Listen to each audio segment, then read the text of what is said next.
tax regime, a unified tax regime that hits us 1st July onwards or midnight 30th June. We thought best then, for the benefit of our viewers, to get in a quick perspective from the industry, especially from dealers, on how they are seeing this transition play out in terms of auto sales numbers. To my mind, you might look at sales coming down, but there could be a play on volumes, primarily on account of the discounts that auto companies are giving out to push inventory lying in the showrooms. Lalit Choudary, who is Executive Chairman at Infinity Cars, joins us for his perspective. In a bit, we'll also have Mohan Mariwala, Managing Director of Auto Hanger India, joining us as well. But Lalit, take it away. Let's start off with the numbers. How is it looking like as far as the outstanding inventory goes through this transition phase? You were just discussing those numbers with me and Aisha. I think there's lots of discounting in the marketplace to help with liquidating certain inventory. That's definitely helping with sales near term, and customers are excited for the fact that they're able to get the GST pricing already today, plus some additional transaction discounts. So those who see value in making purchases in June are going ahead and doing it. But the point that Tanveer was making, is there a lot lying at the inventory level with you dealers right now? Yes, there has been. I think a lot of liquidation has already happened as the month has progressed. It could have been smoother on the transition side with a more amenable kind of government policy, but given what it is, we're dealing with the cards that we have been dealt with, and as a result trying to push inventory at values that customers see beneficial to them.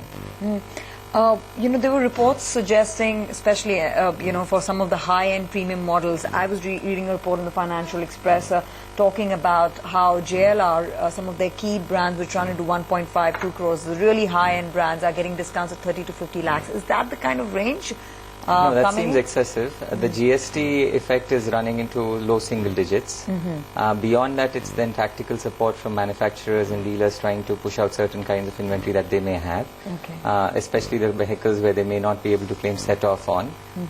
Anything beyond that is a matter of then brand-specific or dealer-specific issues that could be resulting in larger discounts. So what would be the percentage of discount given out right now? So a combination of price correction to match what is likely to be the GST pricing post-July, plus additional tactical discount to induce sales. So it could be in the range of low to high single digits. But do you sense that these claims and discounts could only get steeper once the July 1st deadline approaches, or not quite? Or these single-digit discounts are it? Yeah, I think that's about it, because they've already cleared. Most people have cleared a chunk of the inventory already, and there's a limit to how much discount can be passed on. I think customers are already getting a benefit on that front.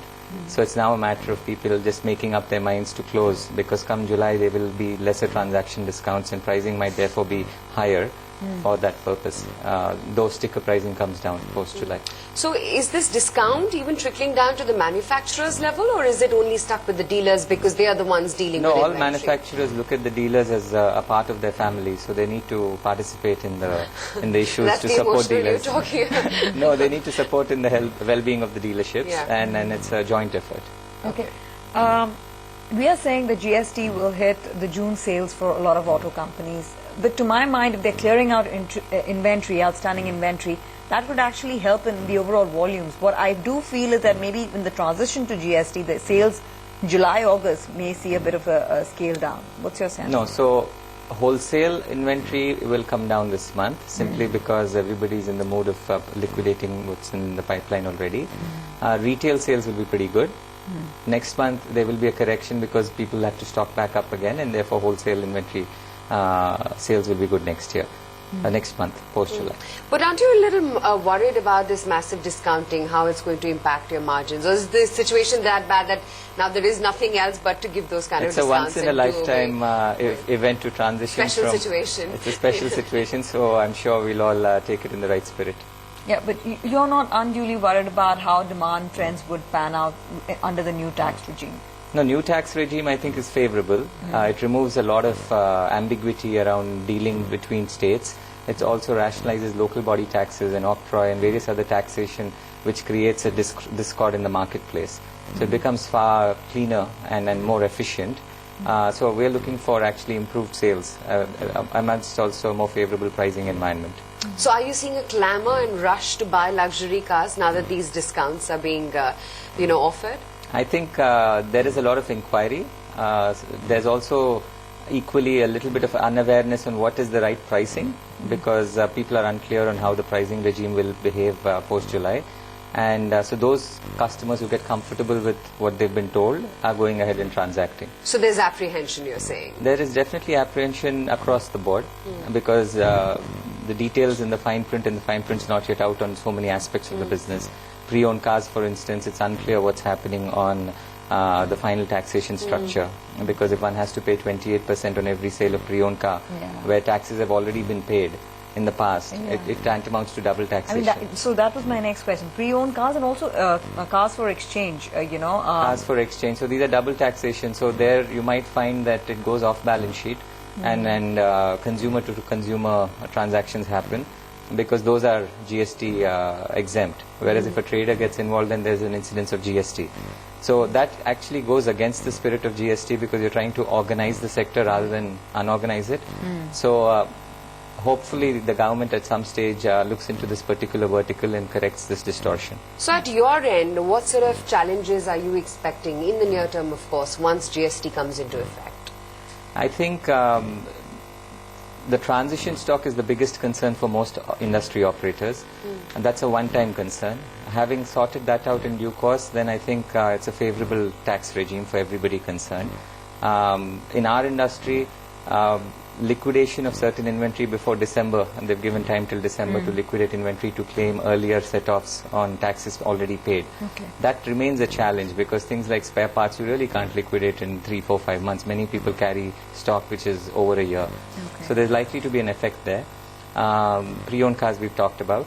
On the flip side, also the holding cost of inventory goes up, because various participants in the past used to buy inventory with just like a 1% CST or 2% CST, whereas today you're buying it with GST already paid. So holding costs go up. But then the set-offs available on certain other aspects in service tax where it was not available in GST now becomes available. So it's a balance. Yeah, it's a trade-off. You have some in your favor, some against. But net, I think, with price rationalization and clarity and interstate movement being easy, it should be positive for the industry. Okay, just one final question before we let you go. Since you deal in the extreme high-end cars, is the trend on the upward trajectory, or do you think it's still with the masses, it's the Marutis of the world? No, for sure it's moving.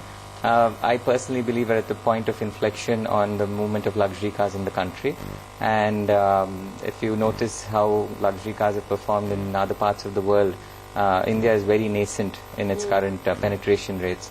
So it's only a matter of time before we catch up to some sensible, respectable levels.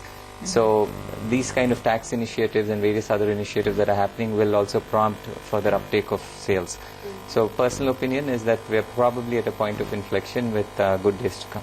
I just hope we have better roads as well to drive those cars and on. also the fact that Lalit was talking about inquiries, and I was just thinking, there's just 5 days to go. If people have to decide, they better buck up and decide quickly. Exactly, no better time to buy than now. Yeah, or they just want to test drive and see how fancy BMW inquiries need to translate into orders. Okay, great speaking with you, Lalit. Thanks so much for joining in with that perspective. On to the big ET exclusive then, and liquidation is the last option while dealing with NPA cases, says RBI Deputy Governor S.S. Mundra. In an exclusive chat with ET Now, Mundra says that the sale of assets will be taken up by banks only after all other recovery measures fail. Listen in to this exclusive chat with Supriya Srinivasan. Indian economy and Indian banking landscape is going through some very, very interesting times, and steering those changes and getting the NPA mess resolved is the man leading the charge from the front, RBI's Deputy Governor S.S. Mundra, in conversation with us right here at ET Now. Thank you very much for speaking to us, sir. You really are the man of the moment, as they say, in the thick of the action. There are many terms that are being described to doing what you're doing right now, which is a massive cleanup, the war against bad loans. You've identified 12 cases to begin with. It has been referred to the IBC. My question really is, what kind of resolution are you expecting on this front? First of all, I think let me start with your analogy as far as this act is concerned, and as you mentioned, I think there are main characters who are different. If I pick up movie of analogy, we from here are more like the character actors. So we are doing modest. We are doing the role of character actor. Anyway, on a serious note, You see the process which was followed and the account which were picked up, all those are already well known. I mean to say RBI has already issued a fairly detailed communication about that. The cases are now under the newly established IBC framework. That's right, yes. And as you know, this framework has a definite timelines within that. So when you go by the timeline and when the cases are admitted at the NCLT level, and then the clock starts ticking, so that there is a time of 180 days. Within that, the appointment of insolvency professional, forming up the creditors committee, they coming out with the roadmap. All those things are quite well laid out and prescribed. So that being the case, we expect that it should move along those timelines and move towards the final outcome.